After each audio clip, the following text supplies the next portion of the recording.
They've been eating muffins. Looks like repentance.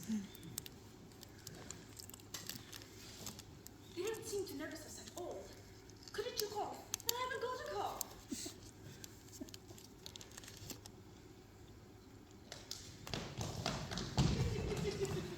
They're looking at us. We're approaching. It's very forward of them. Let us preserve a dignified silence. Certainly. It's the only thing to do now.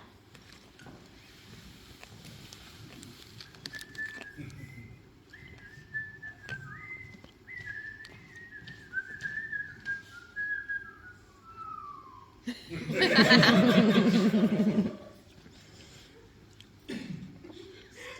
silence is producing an unpleasant effect. A most distasteful one. But we will not be the first to speak. Oh, certainly not.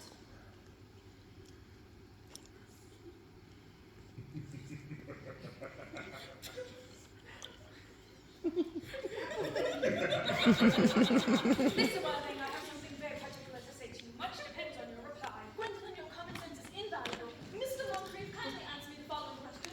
Why did you pretend to be my guardian's brother? In order that I may have the opportunity to meet you. That certainly seems a satisfactory explanation, does it not? Yes, dear, if you believe him. I don't. Don't reflect the wonderful beauty of his answer. Mr. Worthing, why did you continue to have a brother? Was it so that you could come up to town as often as possible to see me? Can you doubt it, Miss Worthing? I have the greatest doubt upon the subject. I intend to crush them. The explanation seemed to be satisfactory, especially Mr. Worthing's. His seemed to have a step of truth upon it. I am more than content with what Mr. Moncrief said. His voice alone inspires me with absolute credulity. Then you think we should forgive them? Yes. I mean, no. Truth. You cannot forget that there are principles at stake. But which one of us should tell them? The task is not a pleasant one. Could we not both speak at the same time? An excellent idea. I nearly always speak at the same time as other people. Your Christian names are still an insuperable barrier. That is all. Our Christian names? Is that all? But we are going to be christened this afternoon. For my sake, you are prepared to do this terrible thing? I am. To please me, you are ready to face this fearful ordeal. I am. Oh, how absurd to talk about the equality of the sexes, where questions of self-sacrifice are concerned. Men are infinitely beyond that. Physical courage, of which we women know absolutely nothing. Darling! Darling. Lady Frank. Oh, good heavens! Gwendolyn, what does this mean? Only that I am engaged to be married to Mr. Worthing, Mamma. Come here. No. Sit down. Sit down immediately.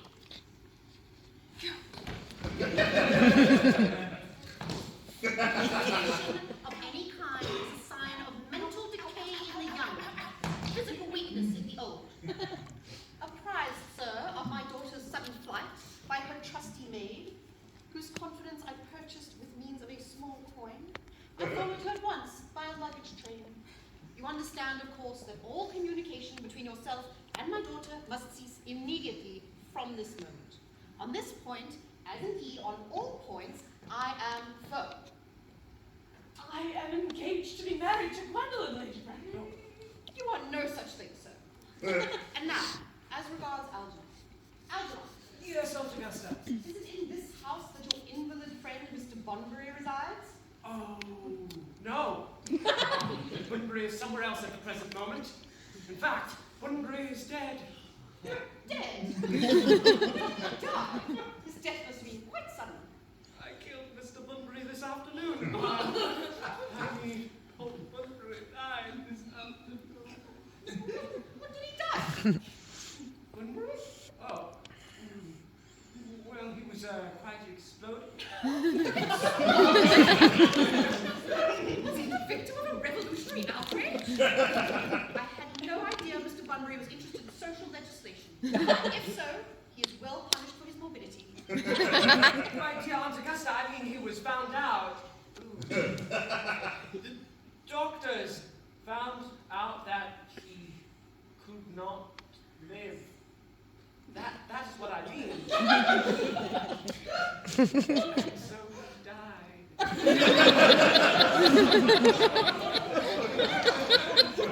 He seems to have had great confidence in the opinion of his physicians. I am glad, however, that he at last made up his mind on some definite course of action and acted on proper medical advice.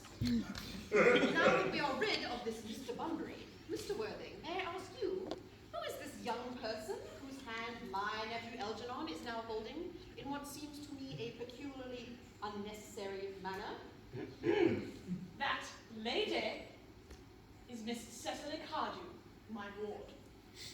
I'm engaged to be married to Cecily. I beg your pardon. Miss Margaret and I are engaged to be married, Lady Bracknell. I do not know if there is something particularly exciting in the air, but the number of engagements that go on seem to me considerably above the proper average. Mr. Worthing, is Miss Cardew at all connected with any of the greater railway stations of London? Miss Cecily Cardew is the granddaughter of the late Mr. Thomas Cardew of 149 Belgrave Square, SW, Gervase Park, Dorking, Surrey, and the Sporring, Fifeshire, NB. That is not unsatisfactory. 3 addresses always inspire confidence. But what proof have I of their authenticity? Miss Cardew's family solicitors are Messrs. Markby, and Markby. Oh, Markby, a firm of the very highest position of their profession. Indeed, I am told that one of the Mr. Markbys is occasionally to be seen at dinner parties. So far, I am satisfied.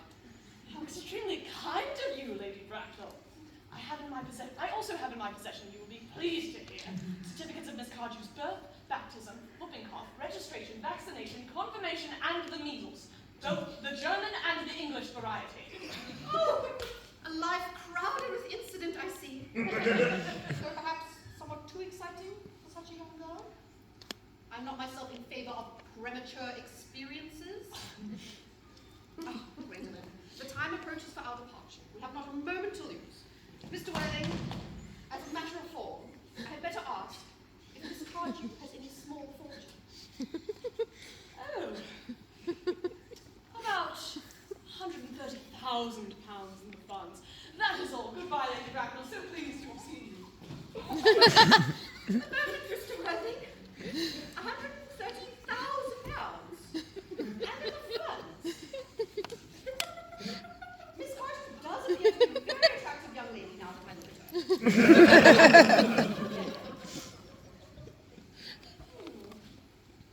Pretty girl, your dress is sadly simple, and your hair seems almost as if nature had left it. However, that can soon all be altered.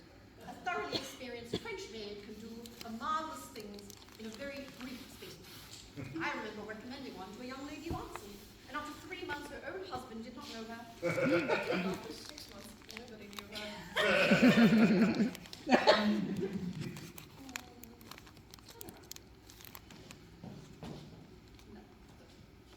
Decided what I wanted.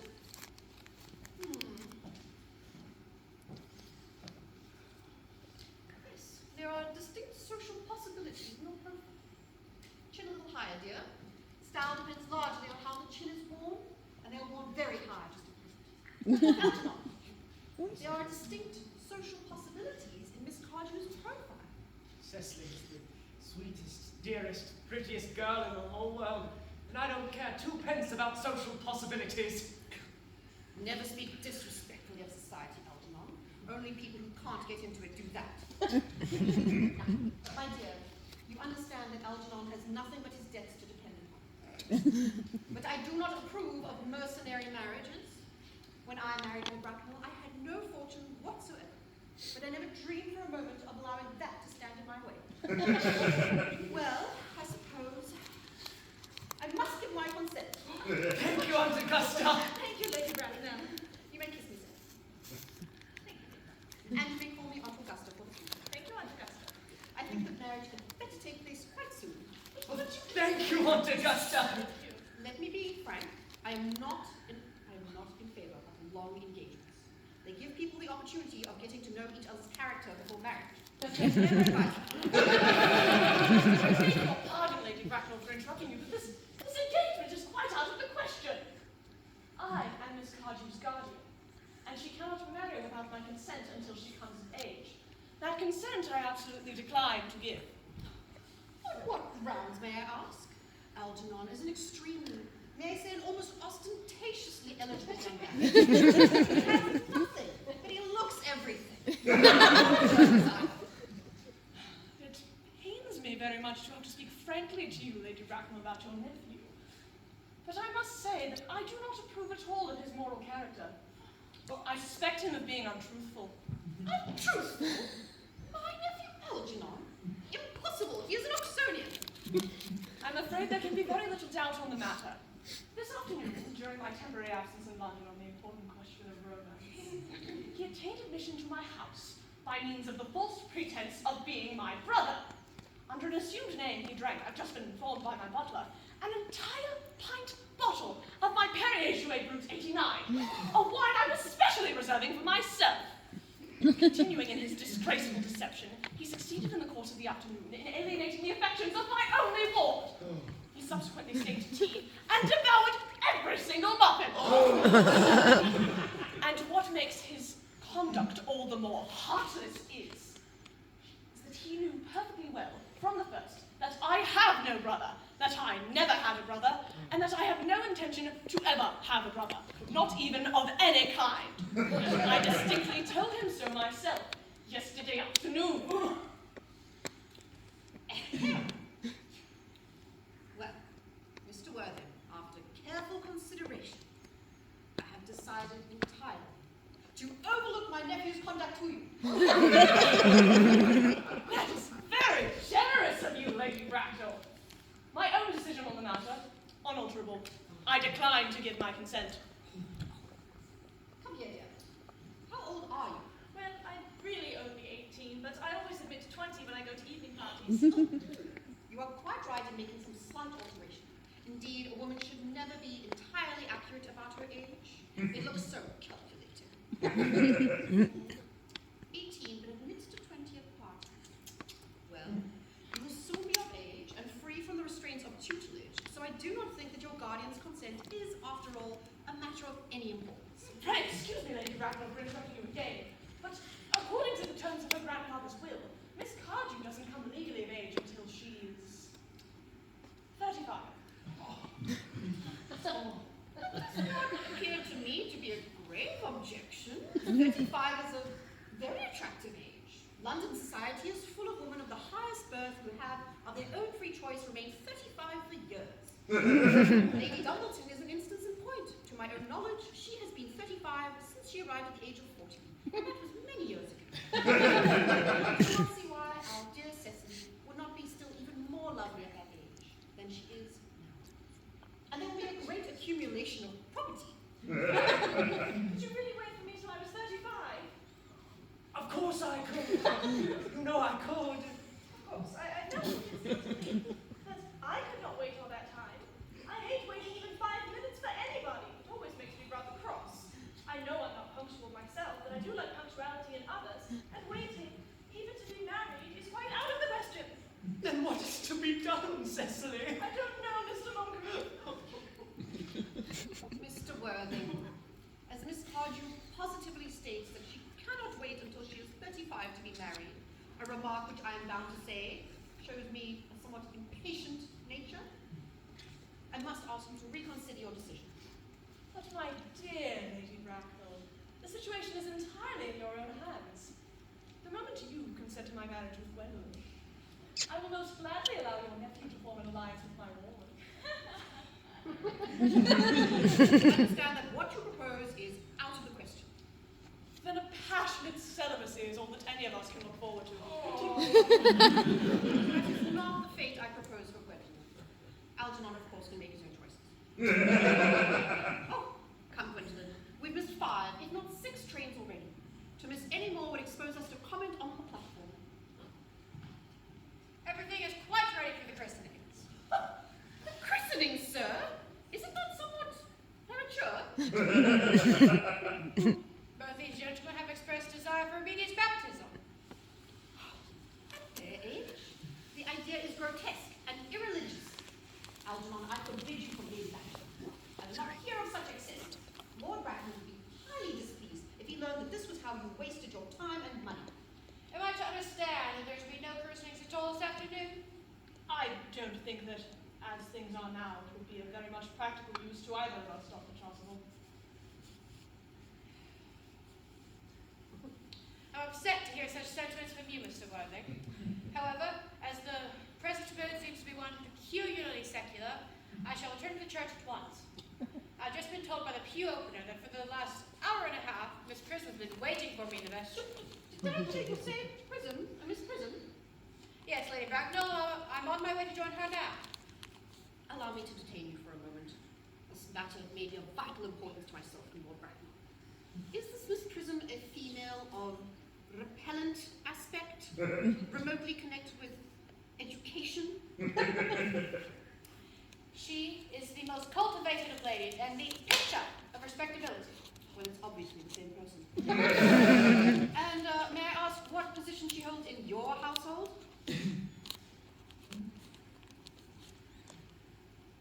I'm settled, madam. Miss Prism, Lady Bracknell, has been for the past 3 years Miss Cardew's esteemed governess and valued companion. Well, despite what I hear of her, I must see her at once, and let her be called for. She approaches. She is nigh. I was told you expected me in the vestry, dear Canon. I've been waiting for you there for an hour and 3/4. Prism! Come here, Prism. Prism! Where is the baby, Prism? What? 28 years ago, you left Lord Bracknell's manor, number 104, Grosvenor Street, in charge of a perambulator containing a baby of the male sex. But you never returned. A fortnight later, thanks to the elaborate investigations of the Metropolitan Police, the perambulator was discovered standing by itself at midnight in a remote corner of Baywater. It contained the manuscript of a 3-volume novel of more than usually revolting sentimentality. But the baby was not there. Where is that baby, Prism? Lady Bracknell, I admit with shame that I do not know! I only wish I did! The plain facts of the case are these. On the morning of the day you mentioned, a day that is forever branded on my memory, I prepared, as usual, to take the baby out in his perambulator. I had also with me a somewhat old but capacious handbag in which I intended to place the manuscript of a work of fiction that I had written during my few unoccupied hours. In a moment of mental abstraction, of which I can never forgive myself, I deposited the manuscript in the bassinet and placed the baby in the handbag. But where did you deposit the handbag? Do not ask me, Mr. Worthing. Miss Prism, this is a matter of no small importance to me. I insist on knowing where you deposited the handbag that contained that infant. In the cloakroom in one of the largest railway stations of London. What railway station? Victoria the Great Line! I must retire to my room for a moment. Gwendolyn, wait for me here. If you are not too long, I will wait for you all my life. What do you suppose this means, Lady Bracknell? I dare not even speculate, Dr. Chasuble.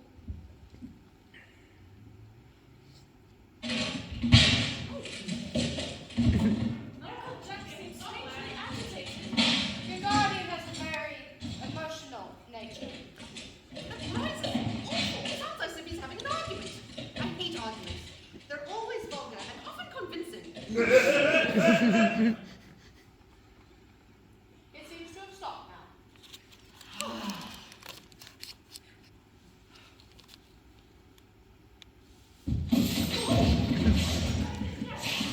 I wish you would reach some conclusion. The suspense is terrible. I hope it will last.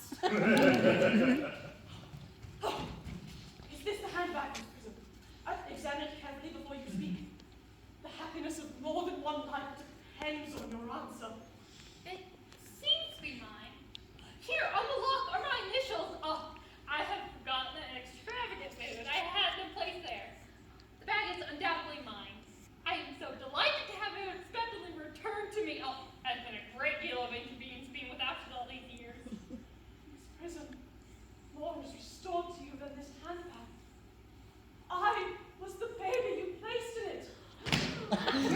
You.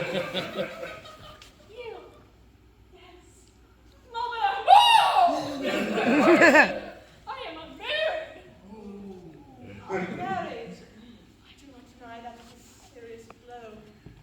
But, after all, who has the right to cast a stone against one who has suffered? Cannot repentance wipe out an act of folly? Why should there be one law for men and another for women? Mother, I forgive you. Mr. Worthing! You seem to be so arrogant. There is the lady who can tell you who you really are. Lady Bracknell, I hate to seem inquisitive, but would you kindly inform me who I am? The news I have to tell you will not be altogether pleasing to you. You are the son of my poor sister, Mrs. Moncrief, and consequently, Elderlon's elder brother. Algy's elder brother? Then I have a brother after all! I knew I had a brother. I always said I had a brother. Cecily, I never doubted that I had a brother. Dr. Constable, my unfortunate brother. Miss Prism, my unfortunate brother. Gwendolyn, my unfortunate brother. Oh, Algy, you young scoundrel, you will have to treat me with more respect in the future. You've never behaved to me like a brother all your life. Well, not till today, old boy, I admit. Though I must say, I was a bit out of practice. But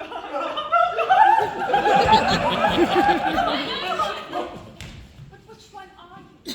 What is your Christian name? How about you have none? Good heavens, I had quite forgotten that point. Your decision on the subject of my name is irrevocable, I suppose. I never change. Except in my affections. You have Gwendolyn. The question had better be cleared up at once. Aunt Kristen, a moment. At the time when Miss Prism had placed me in the handbag, had I been christened already? Oh, every luxury money could buy, including christening, was bestowed upon you by your fond, doting parents. And I was christened. That is settled.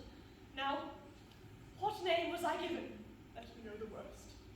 Well, as the eldest son, you were naturally christened after your mother. Yes, but what was my father's Christian name? I do not recall the general's Christian name at this moment, but I have no doubt that he had one. Algy, can't you recollect what our father's Christian name was? My dear boy, we were never even on speaking terms. He died before I was a year old. Dr. Gustav. Well, yes, I remember that his name was Earnest. I knew I had a particular reason for disliking that name. Ernest. I always told you, Gwendolyn, that my name was Ernest, didn't I? Well, it is Ernest after all. I mean, it naturally is Ernest. Ernest, my own Ernest. Gwendolyn, it is a terrible thing for a man to find out that his entire life he has been speaking nothing but the truth. Can you forgive me? I can. For I feel you are sure to change. Letitia. Frederick, at last! Cecily, at last! Oh, Gwendolyn, at last! Oh, my nephew, you seem to be displaying signs of triviality. On the contrary, Aunt Augusta, I finally realized for the first time in my life the vital importance of being earnest.